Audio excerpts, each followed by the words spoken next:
Baik, teman-teman sekalian, dalam kaidah fiqih itu sifatnya sangat fleksibel, sesuai dengan kondisi zamannya di era-era yang berbeda. Asal tuntunan nilai-nilainya mengikuti tuntunan-tuntunan yang telah dijelaskan atau diisyaratkan dalam Al-Quran atau juga dibimbing oleh Rasulullah Sallallahu Alaihi Wasallam. Kaidah pertama bagi perempuan, jika memang kemudian setelah menikah berikhtiar kemudian memohon kepada Allah untuk diberikan keturunan, maka silakan berikhtiar. Ya, ikhtiar pertama dari mulai berhubungan suami istri, sunnah bahkan berpahala di situ. Ya, ada dalilnya tuntunan di Quran misalnya surah ke-7 ayat 189. Ya, ada lagi nanti di Al-Baqarah misalnya ayat 187 sampai ayat ke-223 juga ada di situ. Dari 222 bahkan dari nikahnya 221, 222 sampai 223-nya. Ada batasnya. Kapan itu berhenti, kapan itu dilakukan. Saat haid tahan, suci silakan. Yang kedua, kalau setelah berhubungan itu belum ada tanda-tanda, maka cari amalan-amalan yang dengan amalan itu bisa melahirkan jawaban dari apa yang diharapkan.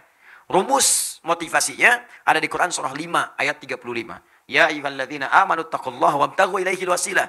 Hei orang-orang beriman, tingkatkan takwamu kepada Allah, cari wasilah dengan takwa itu untuk menjawab apa yang kamu inginkan.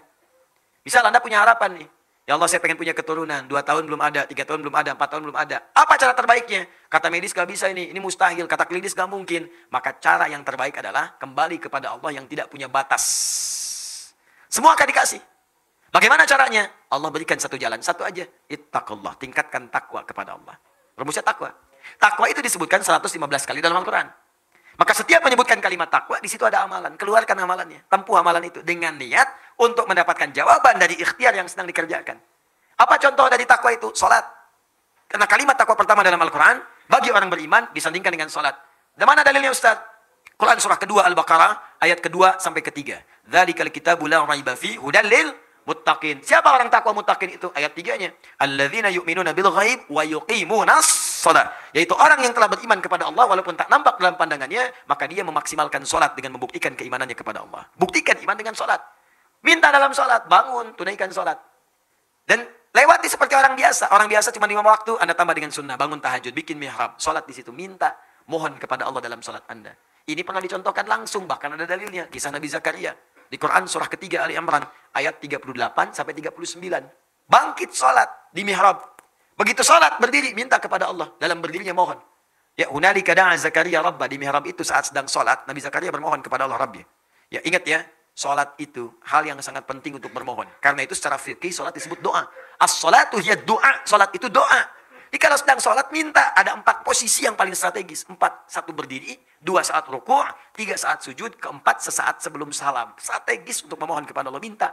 Makanya dulu semua nabi, orang soleh itu kalau punya hajat, sholat. Minta. Sholat. Dalam sholat kita tuh 5 kali, minta. Hajat kita apa? Minta. Ya, kalau ada yang mendesak, misalnya datang ke masjid, tahiyatul masjid, minta, sholat. Lihat waktunya. Kalau duha, dalam sholat duha minta. Syuruk, minta syuruk. Malam tahajud, minta. Semua nabi, sholat. Kalau nggak percaya, lihat di Quran. Quran surah ke-20 ayat ke-14. Nabi Musa sholat. Nabi Isa sholat. Quran surah 19 ayat 31 sampai 33. Nabi Ismail tadi sholat. Quran surah 19 ayat 55. Bahkan minta keluarganya sholat. Wa kana ya'muru ahlahu bis sholat. Minta keluarganya sholat. Para nabi nyuruh keluarga sholat. Anda bayangkan. Nabi Muhammad minta. Bukan cuma anaknya Fatimah misalnya. Tapi juga suaminya, menantunya. Ali bangun, minta sholat, minta. Apa yang dikatakan Nabi Zakaria dalam sholatnya? Qala rabbi habli min ladunka dzurriyyatan thayyibah innaka sami'ud du'a. Ya Allah, mereka memvonis aku tidak mungkin punya keturunan. Mereka katakan mustahil karena istriku divonis secara medis itu monopus dan mandul. Maaf. Habli dari kata wahab. Wahab itu artinya pemberi yang tidak punya batas. Sifat Allah memberi yang tidak punya batas. Wahab. Ini dahsyat. Ini kalau ingin berdoa awali dengan nama Al-Asmaul Husna. Ayatnya jelas, Quran surah 17 ayat 110. Qulid Allah awid Ar-Rahman ayyamma tad'u falahul asmaul husna. Kalau punya hajat sebut nama Allah atau Ar-Rahman atau cari nama yang sesuai dengan hajatnya. Kalau butuh rezeki ya Razzaq. Besok mau ujian ya Alim, ya. Ini pengen punya sesuatu, kata manusia terbatas, cari yang tanpa batas. Wahab. Wahab permintaannya disebut hab. Kalau untuk banyak hablana, untuk sendiri habli. Qala rabbi habli min ladunka dzurriyyatan thayyibah. Ya Allah, saya mohon anugerahkan dari sisimu saja ya Allah. Engkau pemberi yang tidak punya batas. Mereka katakan saya terbatas. Aku mohon kepadamu yang tidak punya batasan ya Allah. Anugerahkan aku keturunan dari sisimu saja. Engkau pasti mendengar doaku. Kalau pada yang maha mendengar pun tidak dikabulkan, kepada siapa lagi aku mesti memohon. Itu dipanjatkan dalam keadaan berdiri, masih berdiri dalam sholatnya. Tiba-tiba kemudian selesai berdoa. Sholat belum selesai. Masih selesai berdoa. Masih berdiri dalam sholat. Turun jawaban malaikat. Ayat 39-nya. Surah 3 ayat 39. Fanadathul malaikatu wahuwa qa'imun yusalli fil mihrab. Turun malaikat menyeru sedangkan beliau masih berdiri di mihrabnya. Sedang sholat. Di sholatnya belum selesai. Anda bayangkan dahsyatnya berdiri. Dahsyatnya dalam sholat. Berdoa dikabulkan. Sholat belum selesai.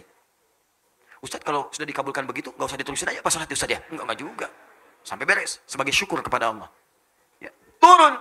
Anallah yubasyiruka bi Yahya. Allah kasih kabar gembira, Anda akan punya anak, langsung namanya dari Allah Yahya. Artinya hidup. Yang mustahil, lahir dari rahim seorang perempuan yang monopus dan mandul. Kata medis, kata Allah nggak ada yang mustahil. Lahir dan hidup dia. Silakan. Tiru itu. Karena janji Allah mutlak. Saya sering sampaikan berkali-kali, Allah itu kalau sudah berjanji, itu pasti ditepati. Allah yang berjanji, Allah yang menepati. Kalau manusia kan beda. Kau yang berjanji, kau yang mengingkari. Ya. Kau yang awali, kau yang akhiri. Allah beda. Dia yang awal, dia yang akhir. Dia berjanji, dia menepati. Innallaha la yukhliful mi'ad. Allah tidak mungkin kemudian mengingkari janjinya. Pasti ditepati. Ya, jelas sampai di sini? Kapan itu terjadi? Cari situasinya. Sampai dengan Anda membaca kalimat Iyyaka na'budu wa iyyaka nasta'in. Itu perintah di Quran surah kedua ayat 45. Wasta'inu bisabri wassalah. Kalau punya masalah, sabar dulu lalu minta dalam salat. Wasta'inu, minta. Kita akan minta nasta'in. Kita mohon iyyaka na'budu wa iyyaka nasta'in. Maka dijawab di hadis qudsi. Qala Allah azza wa jalla, hadza baini wa baina 'abdi wa li 'abdi ma sa'al. Ini perjanjian antara aku dengan hambaku. Kalau hambaku benar salatnya sampai bacaan ini, apapun yang dia minta sekarang aku akan kabulkan. Saya pernah ajarkan ini pada beberapa kalangan. Ya, ini dari Quran yang bukan dari saya. Kalau Anda yakin, Allah pasti berikan. Masya Allah, ada yang 7 tahun, 8 tahun, sekian tahun, dia praktekkan. Tidak menunggu lama, tiba-tiba kirim foto. Foto mihrabnya. Ya. Ubira, sampai teriak, sampai nangis. Sudah bertahun-tahun, tiba-tiba terjadilah itu. Allahu Akbar, indah. Dan ternyata, sesuatu yang diraih dengan cara yang lama itu, keindahannya lebih lama. Dan kebahagiaannya lebih terasa. Sama anak kayak muter-muter, jadi cendol kan. Udah muter lama, 2 jam ketemu. Makannya lebih enak kan? Lebih nikmat minumnya. Bahkan teh pun tanpa gula, serasa manis. Demi Allah sih, aus lari-lari minum teh. Rasanya enak banget. Lagi berdua sama istri. Ya, sayang kurang manis, lihat aku aja. Masya Allah. Masya Allah diminum. Kok pahit ya? Enak aja gitu. Nyaman, nikmat. Itu. Dia udah lama nunggu-nunggu begitu lahir.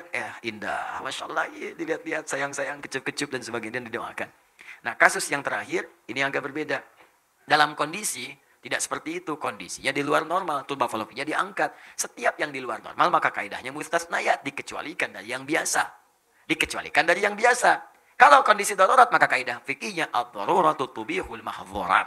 Sesuatu yang darurat bahkan diperkenankan melakukan sesuatu yang tadinya dilarang. Apa diantaranya? Hamil di luar rahim itu pasti mustahil karena sepanjang ada rahim. Sekarang rahimnya tidak ada. Maka dalam kondisi darurat boleh kemudian asal hak-hak syariatnya tidak dilanggar. Silakan bayi tabung misalnya, ya. Dengan catatan sperma dengan ovumnya dikumpulkan dari hasil yang halal. Suami istri sudah berumah tangga, ya. Tuba fallopi diangkat. Nggak mungkin secara medis kandung misalnya, dia nggak bisa nih, rahimnya udah bermasalah. Maka silakan sperma suaminya dengan ovum istrinya dikumpulkan jadi satu, diproses di situ. Silakan dikembangkan. Tumbuh, lahir misalnya. Alhamdulillah. Ada yang jalan rahimnya masih ada, tapi untuk keluar nggak mungkin, ada yang terhalang. Ya, nggak mungkin. Terjadi kasus kemarin. Salah satu jamaah kita seperti itu, nggak mungkin, tertutup luar biasa. Untuk hamil, ya, dia bisa kemudian mengandung untuk melahirkan. Tapi untuk jalan masuk spermanya nggak ada, terhambat dia. Susah. Maka disimpan kemudian, disatukan, diproses di luar, disuntikkan kemudian ke dalamnya. Ngandungnya di situ juga, lahir. Sah. Boleh. Dengan catatan, sperma dan ovum itu disatukan dalam proses yang sah. Ada akad di situ. Yang tidak boleh, belum nikah, bayi tabung yuk. Misalnya, itu nggak boleh. Nggak boleh. Disatukan, suntikan ke rahim misalnya. Nggak bisa, nggak mungkin. Jelas ya? Paham ya? Boleh, silakan. Program kembar, boleh misalnya. Ya, kembar yang terbaik itu bermohon kepada Allah Subhanahu Wa Taala. Minta. Ya Allah, saya ingin misalnya anugerahkan kepada saya, ya Allah, anak yang kembar, supaya keduanya bisa berjihad di jalan-Mu. Keduanya bisa melengkapi ya Allah, menjadi penghafal Quran. Keduanya bisa memberikan mahkota ya Allah. Niatkan seperti itu. Ya, kalau diniatkan ibadah, biasanya akan cepat dikabulkan oleh Allah. Tapi kalau urusan dunia, itu biasanya agak lambat. Ya Allah, berikan saya anugerah yang kembar ya Allah, supaya lucu. Saya ingin berikan yang pertama namanya si lucu, kedua si lucu, saya kan.